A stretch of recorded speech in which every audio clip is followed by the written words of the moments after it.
Curtin, hello. Hello. It's Bonnie from Toronto. Nice Hi. to see you. You too. Bonnie, can you just say your first name? Yeah, Bonnie Lawfer.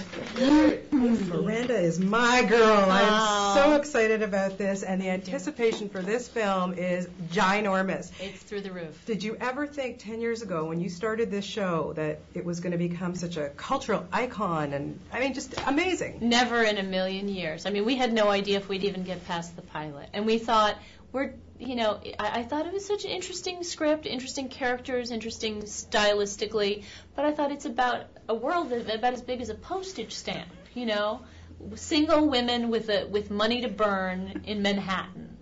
I mean, it seems like such a rarefied particular place. It was hard to imagine that any kind of a widespread audience would relate to it. So why do we love these women? Why do we connect with them? And why do we want this so bad?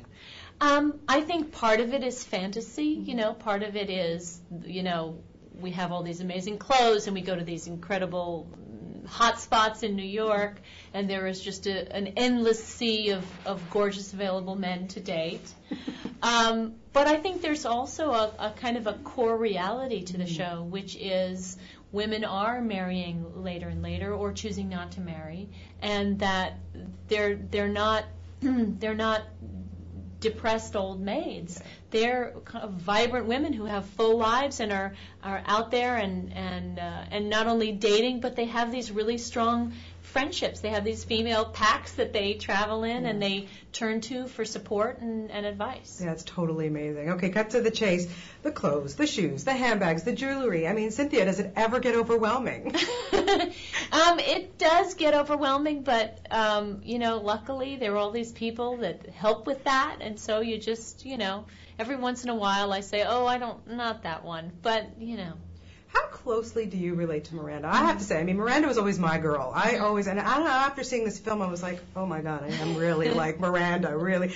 Do you feel that you've kind of become close to her over the years? I do. I feel like I have certain things in common with her also, but I do feel I've also evolved, like through getting to know her in a way. I think she's inspired me. I think she's much more confrontational than I am. But as I get older and as I spend more time with Miranda, I learn more to speak up when I don't like something. Yeah. What was it like, first day on the set, reuniting with the girls? And, some of you have kept in touch over the years, but it must have been just an amazing feeling. It was amazing. We were walking up Park Avenue, and we were all dressed up, and we had our high heels, and there were literally hundreds of people on each side of the street.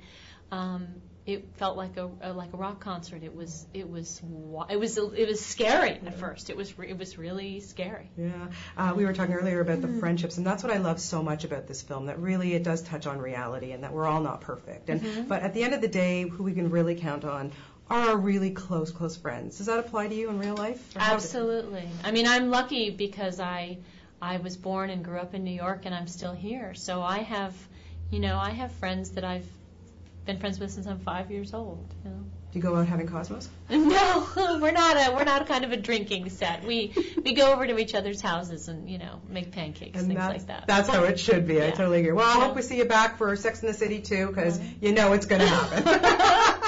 Cynthia, so great to talk to you. Thank you so much, and best of luck with this. Thank you. Thank you. Have a good day.